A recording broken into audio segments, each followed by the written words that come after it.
हरे कृष्णा, राधे राधे।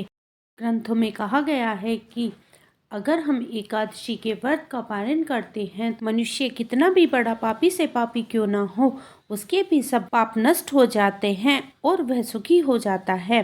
एकादशी व्रत को आप एक तिथि नहीं समझना चाहिए। यह जो भगवान विष्णु के शरीर से निकली हुई एक दिव्य देवी है, जो मनुष्य एकादशी व्रत का पालन करता है उसके सभी पाप नष्ट हो जाते हैं और भगवान विष्णु उसे आध्यात्मिक और भौतिक सुख प्रदान करते हैं। एकादशी का व्रत करने वाले मनुष्य को भगवान विष्णु श्री कृष्ण भगवान की भक्ति प्रदान करते हैं।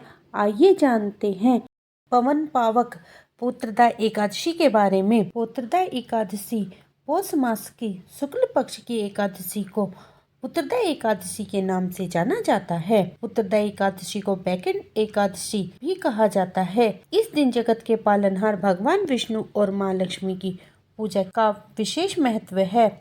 पुत्रदा एकादशी के व्रत करने से संसार के भौतिक तथा आध्यात्मिक सभी सुख प्राप्त होते हैं और मनवांछित फलों की प्राप्ति होती है।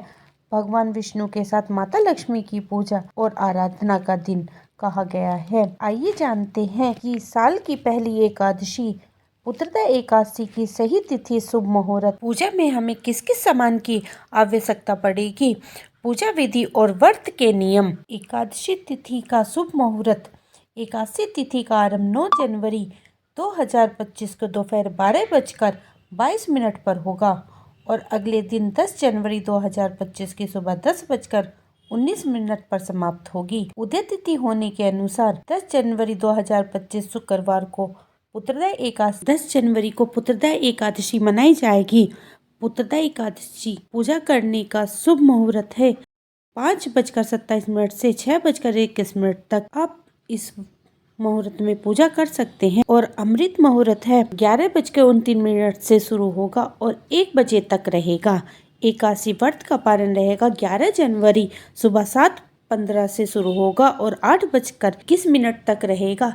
इस समय में ही आप अपने व्रत का पारण कर लें। एकादशी तिथि का व्रत दशमी तिथि से ही शुरू हो जाता है। दशमी तिथि के शाम को सूर्य अस्त से पहले ही हमें भोजन कर लेना चाहिए। सूर्य अस्त होने के बाद हमें भोजन नहीं करना चाहिए और एकादशी के दिन सुबह सूर्योदय से पहले उठकर स्नान करें।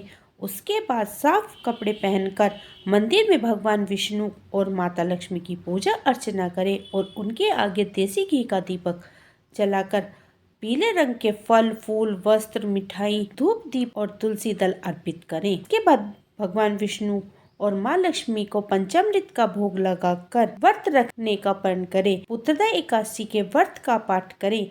दिन में विष्णु पुराण पढ़े और शाम को भगवान विष्णु और माता लक्ष्मी की आरती करने के बाद उन्हें भोग प्रसाद अर्पण करें और ब्राह्मणों को दान दे और गायों को भोजन कराएं। ऐसा करने से भगवान विष्णु और महालक्ष्मी बहुत प्रसन्न होते हैं और आपकी सारी मनोकामनाएं पूर्ण करते हैं। पुत्रदा एकादशी का महत्व। पुत्रदा एकादशी का व्रत पुत्र की प्राप्ति के लिए किया जाता है।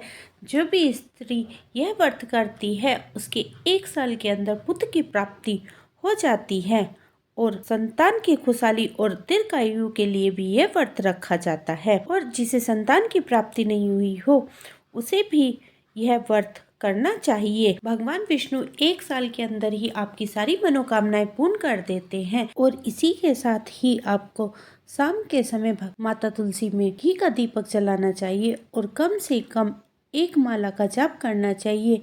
ओम नमो भगवते वासुदेवाय नमः मंत्र का जाप करते रहना चाहिए, क्योंकि इस दिन एक बार भी भगवान का लिया हुआ नाम हजारों गुना फल के बराबर होता है। तो इसलिए हमें पूरे दिन भगवान विष्णु के नाम का जाप करना चाहिए। एकादशी के दिन हमें अपनी शारीरिक क्षमता के अनुसार व्रत का पालन करना चाहिए। निर्जला व्रत नहीं कर सकते तो आप दूध, मिठाई, फल इत्यादि कर भगवान को प्रसन्न कर सकते हैं।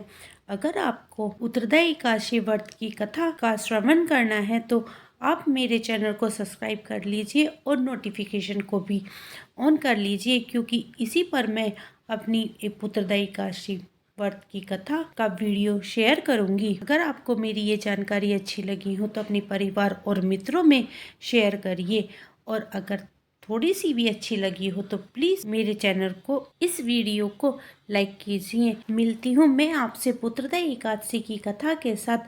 इस वीडियो को मैं यहीं समाप्त करती हूँ। तब तक के लिए हरे कृष्णा, राधे राधे।